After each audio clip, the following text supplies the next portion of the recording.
Praise the Lord. പുറപ്പാട് പുസ്തകം 40-ാം അധ്യായം 1 മുതൽ 38 വരെയുള്ള തിരുവചനങ്ങൾ.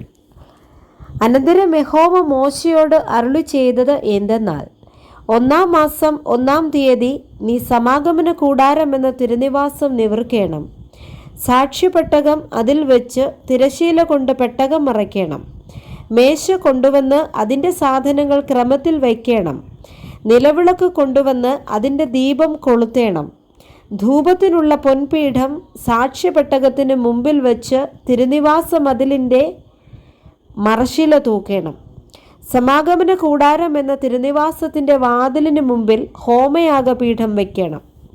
സമാഗമന കൂടാരത്തിനും യാഗപീഠത്തിനും നടുവിൽ തൊട്ടി വെച്ച് അതിൽ വെള്ളമൊഴിക്കണം. ചുറ്റും പ്രാകാരം നിവർത്ത് പ്രാകാരവാതിലിൻ്റെ മറശ്ശില തൂക്കണം.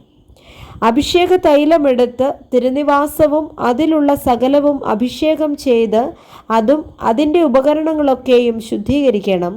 അത് വിശുദ്ധമായിരിക്കണം.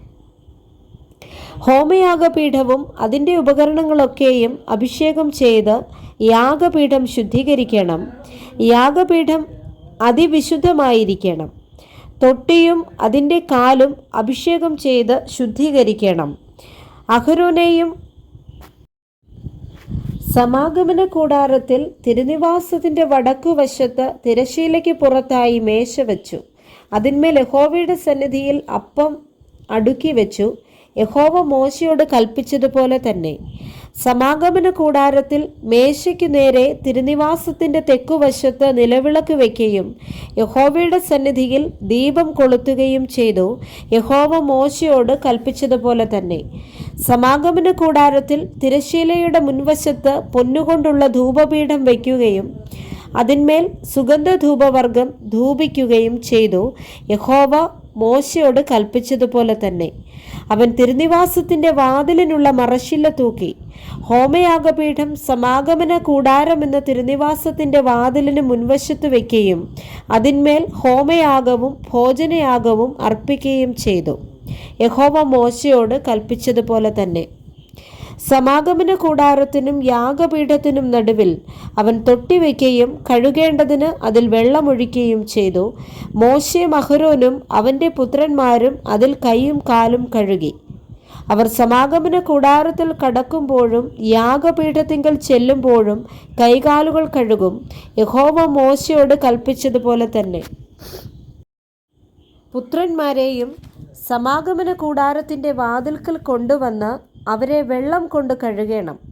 അഹരോനെ വിശുദ്ധ വസ്ത്രം ധരിപ്പിച്ച് എനിക്ക് പുരോഹിത ശുശ്രൂഷ ചെയ്യേണ്ടതിന് അവനെ അഭിഷേകം ചെയ്ത് ശുദ്ധീകരിക്കണം.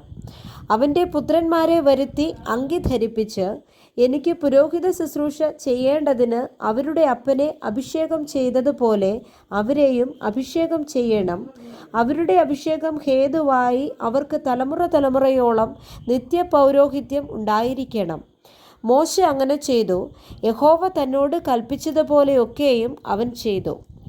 ഇങ്ങനെ 2-ാം സംവത്സരം 1-ാം മാസം 1-ാം തീയതി തിരുനിവാസം നിവർത്തു. മോശ തിരുനിവാസം നിവർക്കുകയും അതിൻ്റെ ചുവട് ഉറപ്പിക്കുകയും പലക നിർത്തുകയും അന്താഴം ചെലുത്തുകയും തൂൺ നാട്ടുകയും ചെയ്തു. അവൻ മൂടുവിരി തിരുനിവാസത്തിന്മേൽ വിരിച്ച് അതിന്മീതെ മൂടുവിരിയുടെ പുറമൂടിയും വിരിച്ചു. യഹോവ മോശയോട് കൽപ്പിച്ചതുപോലെ തന്നെ. അവൻ സാക്ഷ്യമെടുത്ത് പെട്ടകത്തിൽ വെച്ചു. പെട്ടകത്തിന് തണ്ടു ചെലുത്തി പെട്ടകത്തിന്മീതെ കൃപാസനം വെച്ചു. പെട്ടകം തിരുനിവാസത്തിൽ കൊണ്ടുവന്ന് മറയുടെ തിരശീല തൂക്കി സാക്ഷ്യപ്പെട്ടകം മറച്ചു. യഹോവ മോശയോട് കൽപ്പിച്ചതുപോലെ തന്നെ.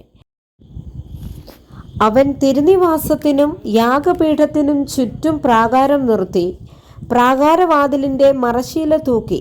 ഇങ്ങനെ മോശ പ്രവൃത്തി സമാപിപ്പിച്ചു. അപ്പോൾ മേഘം സമാഗമന കൂടാരത്തെ മൂടി. യഹോവയുടെ തേജസ് തിരുനിവാസത്തെ നിറച്ചു. മേഘം സമാഗമന കൂടാരത്തിന്മേൽ അധിവസിക്കുകയും യഹോവയുടെ തേജസ് തിരുനിവാസത്തെ നിറയ്ക്കുകയും ചെയ്തതുകൊണ്ട് മോശയ്ക്ക് അകത്തു കടപ്പാൻ കഴിഞ്ഞില്ല. ഇസ്രയേൽ മക്കൾ തങ്ങളുടെ സകല പ്രയാണങ്ങളിലും മേഘം തിരുനിവാസത്തിന്മേൽ നിന്ന് ഉയരുമ്പോൾ യാത്ര പുറപ്പെടും. മേഘം ഉയരാതിരുന്നാൽ അത് ഉയരും നാൾ വരെ അവർ യാത്ര പുറപ്പെടാതിരിക്കും.